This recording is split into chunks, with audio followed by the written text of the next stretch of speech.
तो जो आज की टॉपिक है वो है linear dependent and independent vector. अब ये क्या होते हैं, वेक्टर क्या है और डिपेंडेंट एंड इंडिपेंडेंट क्या है, मतलब डिपेंडेंट और इंडिपेंडेंट वेक्टर के बारे में हमें चर्चा करनी है। तो सबसे पहले तो ये जानना कि डिपेंडेंसी है क्या। तो फॉर एग्जाम्पल मैं आपसे बोलूं,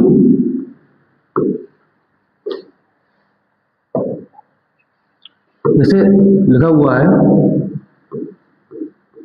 x प्लस 5 इक्वल टू 4, तो मैं बोलूंगा कि x की कोई डिपेंडेंसी है किसी में? नहीं, मैं सीधा बोलूंगा क्या, x इक्वल टू 4 माइनस 5, मतलब x की वैल्यू क्या आ गई -1, मतलब x डिपेंडेंट तो किसी पे है नहीं। पर अगर मैं ये काम करूं क्या, x plus y equal to 4, तो अब मैं कह सकता हूं x और y की एक दूसरे पे डिपेंडेंसी। कैसे? देखो, y की वैल्यू क्या आएगी 4 माइनस एक्स, मतलब जैसे जैसे मैं x की वैल्यू चेंज करूंगा y की वैल्यू चेंज होती जाएगी। मैंने x की वैल्यू 0 रखी तो y की वैल्यू क्या जाएगी 4, x की वैल्यू 1 रखी तो y की वैल्यू क्या जाएगी 3, और x की वैल्यू मैं 2 रखी y की वैल्यू क्या जाएगी 2। ऐसे इनफाइनाइट आंसर पॉसिबल होंगे इसके। तो डिपेंडेंसी का मतलब क्या है कि अगर x और y मान लो चलो दो वेरिएबल लिए हैं, तो दो वेरिएबल आपस में डिपेंडेंट कब होंगे, जब उससे कोई लीनियर इक्वेशन बनेगी। मतलब जैसे ये मैंने बना दी, हो सकता है मैं ये बना देता 2x plus 4y equal to 6, हो सकता है मैं ये बना देता 3x plus 6y equal to 8। इसका मतलब क्या है कि अगर दो वेरिएबल आपस में क्या है डिपेंडेंट है, तो उसकी कोई आपस में लीनियर इक्वेशन बन नहीं होगी, यही है इसका मतलब। तो अब बात कर रहे हैं वेक्टर की, तो वेक्टर क्या है, एक ऑर्डर सीक्वेंस तो है नंबर का, जैसे वेक्टर लिखते हैं हम लोग ऐसे 1 1 1, सीक्वेंस का क्या है ऑर्डर लिख दिया मैंने, एक वेक्टर ये हो गया, एक वेक्टर क्या हो गया 2 4 सपोज 8, ऐसे बना दिया। तो डिपेंडेंसी का मतलब क्या समझ में आया, अगर मैंने एक वेरिएबल लिया तो किसी पे डिपेंडेंट नहीं था, दो वेरिएबल लिया तो डिपेंडेंसी कैसे चेक करानी है, जैसे मैंने लिया x plus y equal to 4, तो मैंने बोला y इक्वल टू क्या है 4 माइनस एक्स, मतलब x की वैल्यू जैसे डालूंगा y की वैल्यू वैसे ही इंक्रीज करेगी या डिक्रीज करेगी, जो भी होगा, मतलब कि आंसर वैसे ही आएंगे। तो मान लीजिए कोई भी कॉम्बिनेशन होगा, मान लो 2x plus 4y equal to 6 हो सकता है, मतलब अगर इसको निकालो तो x plus 2y equal to 3 भी लिख सकता हूँ उसको मैं। अब x की वैल्यू क्या आएगी y माइनस, सॉरी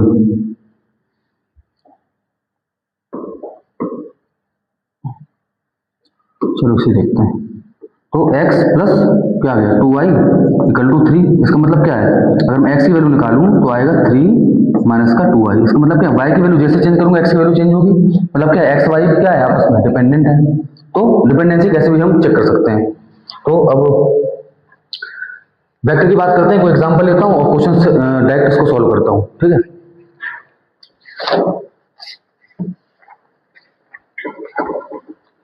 तो जैसे मैं पहला वेक्टर ले रहा हूं 1 2 3, दूसरा मैंने लिया 3 माइनस 2 1, और तीसरा मैंने लिया 1 माइनस 6 5।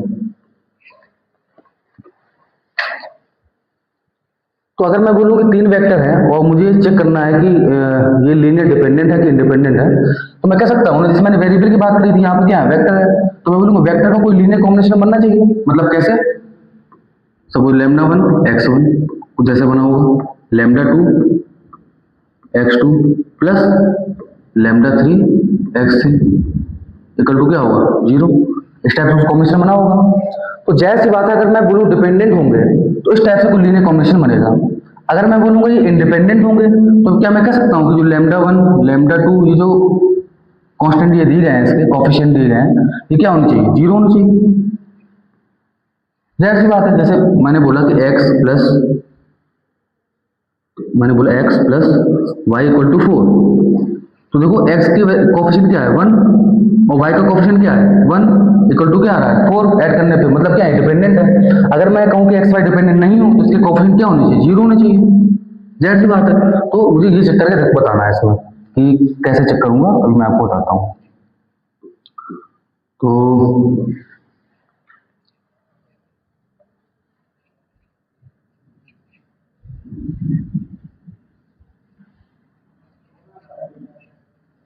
चेक करते हैं कैसे चेक करेंगे। मुझे क्या करना है,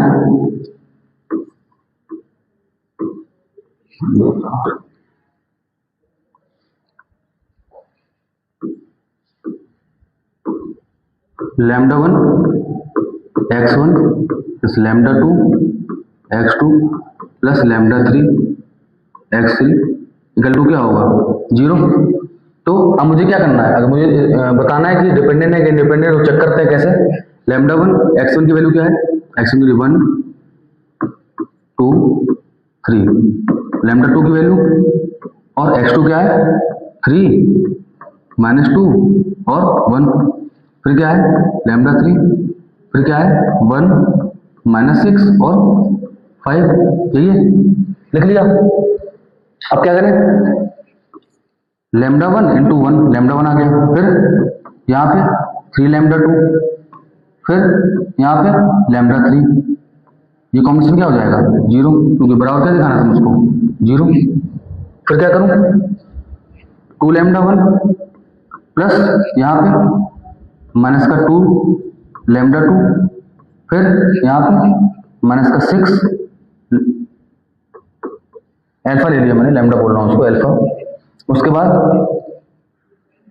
यहाँ पे आ जा, क्या बोलूँगा 3 अल्फा 1 प्लस अल्फा 2, फिर प्लस 5 अल्फा 3 इक्वल टू 0, ये आ गया। अब मुझे क्या करना है, इसको मैट्रिक्स फॉर्म में कन्वर्ट कर लेना। कैसे, इसका कोएफिशिएंट लिखो 1 2 3, लैम्डा 2 का सब कोएफिशिएंट लिखो 3 माइनस 2 और 1, फिर क्या लिखना है ऐसे कोएफिशिएंट लिखना, मतलब 1 माइनस 6 और 5, ठीक है। ये तो हो गई मैट्रिक्स ही है। फिर क्या करना है अल्फा 1 अल्फा 2 अल्फा 3। अब मैंने बोलूं, अगर मैं बोलूं कि मैंने क्या किया, तो देखो मैंने इसी इक्वेशन को इस फॉर्म में लिख दिया। कैसे, देखो आपको पता है ये 3 क्रॉस 3 की मैट्रिक्स है, 3 क्रॉस 3 की है, और ये 3 क्रॉस 1 की है। मल्टीप्लीकेशन पॉसिबल है, जो फाइनल मैट्रिक्स बनेगी वो 3 क्रॉस 1 की बनेगी। इसका मतलब क्या है, देखो alpha 1 plus 3 alpha 2 plus alpha 3, यही आ गया। फिर कैसे मल्टीप्लिकेशन करते थे, दूसरी रो को इसके कॉलम से मल्टीप्लाई करेंगे, मतलब 2 alpha 1 2 alpha 1 minus 2 alpha 2 minus 2 alpha 2 minus 6 alpha 3, यही बराबर। इसका मतलब क्या है, इसको मैंने इस फॉर्म में लिख दिया, इस इक्वेशन को। राइट साइड में क्या रहेगा 0, तो मैंने 0 उतार दिया, ठीक है। अब मुझे क्या करना है, अब कुछ मैट्रिक्स में इस फॉर्म में बन गए। देखो एक ए मैट्रिक्स है, एक अल्फा कोई मैट्रिक्स है, और बराबर में क्या बन रहा है बी, कोई भी मैट्रिक्स है जो कि 3 क्रॉस 1 की है, ये आपको पता है यहाँ पे। तो मुझे क्या करना है, ऑगमेंटेड मैट्रिक्स बनानी है। अब कैसे ऑगमेंटेड मैट्रिक्स बनती है देख लेते हैं एक बार। ऑगमेंटेड मैट्रिक्स बनेगी ए सच दैट बी। तो अब क्या करना है, ए की वैल्यू क्या थी, उठा के रखते हैं यहाँ पे। ए की वैल्यू थी ये वाली 1 3 1 1 3 1, फिर सॉरी 1 3 1 यहाँ था, सॉरी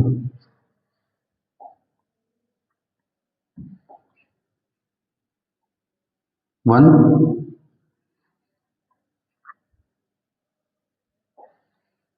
3 1, उसके बाद 2 minus 2 minus 6 2 minus 2 minus 6 2 minus 2 minus 6, फिर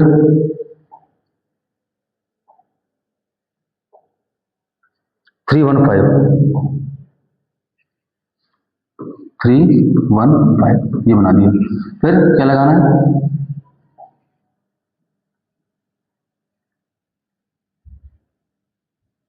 मुझे क्या बनाना था ऑगमेंटेड मैट्रिक्स, क्या बोलते हैं इसको ऑगमेंटेड मैट्रिक्स। अब क्या करना है, ए मैट्रिक्स तो मैं लिख लिया, अब सच दैट लगा दिया, कॉलम लगा दिया, मतलब जो भी बोलो। फिर बी वाला पार्ट, बी वाला पार्ट क्या था 0 0 0 0 लिख दिया। अब इस पूरी मैट्रिक्स को मुझे करना है कन्वर्ट एक्रोन फॉर्म में। आपको पता है एक्रोन फॉर्म में कन्वर्ट कैसे करते हैं, कैसे कन्वर्ट करते हैं, यहाँ ऑपरेशन लगाऊं, कौन सा ऑपरेशन लगाऊंगा पहले, R2 tense to R2 minus 2 of R1, और एक ऑपरेशन लगाऊंगा R3 tense to R3 minus 3 of R1। तो क्या आएगी मैट्रिक्स बनके देखते हैं। तो रो 1 में तो कोई चेंज नहीं हुआ, तो ये तो वैसे लिखा रहेगा जैसे लिखा था, ये 0 जाएगा। क्या था R2 माइनस 2, R2 की वैल्यू क्या है -2 ऑफ R1 की वैल्यू क्या है 3, क्या जाएगा -2 प्लस का 6 मतलब सॉरी -2 माइनस का 6 मतलब माइनस का 8 आ जाएगा। फिर यहाँ पे क्या आएगा, क्या वैल्यू उसकी -2 ऑफ R1 की वैल्यू क्या है यहाँ पे 1, क्या जाएगी -8 यहाँ भी आ जाएगा। और 0 है तो ये 0 का तो कुछ होने ही वाला नहीं, ये लिख दिया। उसके बाद क्या करना है, ये ऑपरेशन लगाना है R3 tense to R3 minus 3 of R1, ये तो 0 हो जाएगा। फिर R3 की वैल्यू क्या 1 और माइनस 3 ऑफ R1 मतलब 9, 1 माइनस 9 मतलब क्या आ गया -8 आ गया।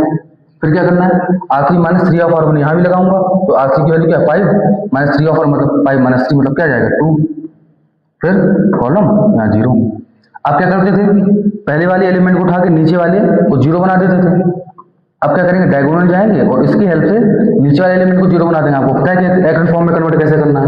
अब कौन सा ऑपरेशन लगाऊं, क्योंकि R3 को 0 करना है यहाँ पे, तो क्या बोलूंगा R3 tense to R3 minus इसकी मदद से करना है R2 की मदद से, तो R3 माइनस R2 कर दूंगा, तो क्या जाएगा देखते हैं। तो 1 3 1 कॉलम 0, फिर 0, इसमें तो कोई चेंज नहीं होगा, -8 कॉलम 0। उसके बाद ऑपरेशन क्या लगाए R3 माइनस R2, तो करते हैं R3 माइनस R2 क्या आएगा 0, ये भी 0 और 2 माइनस माइनस मतलब कि क्या आएगा प्लस का 10, फिर 0। ठीक है, तो अब मैंने इसको क्या कर लिया है, एक्चुअल फॉर्म में कन्वर्ट कर लिया है। तो अब देखते हैं α2 α3 और α1 तीन जो कांस्टेंट मैं लिए थे उसकी वैल्यू क्या आनी चाहिए, देखते हैं क्या आती है। उसके हिसाब से मैं जज करूंगा कि ये डिपेंडेंट है कि इंडिपेंडेंट है। तो देखो ये किसकी वैल्यू है, α3 की तो वैल्यू है, मतलब क्या आएगा इसको क्या लिखेंगे 10 α3 = 0। फिर यहाँ पे क्या लिखूँ -8 α2 -8 α3 -8 α2 -8 α3 = क्या लिखूंगा 0। यहाँ क्या लिखूंगा α1 + 3 α2 + α3 α1 + 3 α2 + α3 = 0। अब मैंने क्या लिख दिया, इक्वेशन बना दी। तो यहां से मुझे पता है कि α3 की वैल्यू क्या आने वाली है 0, और यहां से α3 की वैल्यू 0 रखोगे तो α2 की वैल्यू क्या आएगी 0। अब α2 और 3 दोनों 0 है, तो α1 + 3 α2 + α3 की वैल्यू क्या आएगी 0 है, तो α1 की वैल्यू क्या जाएगी 0। अब याद करो जो मैंने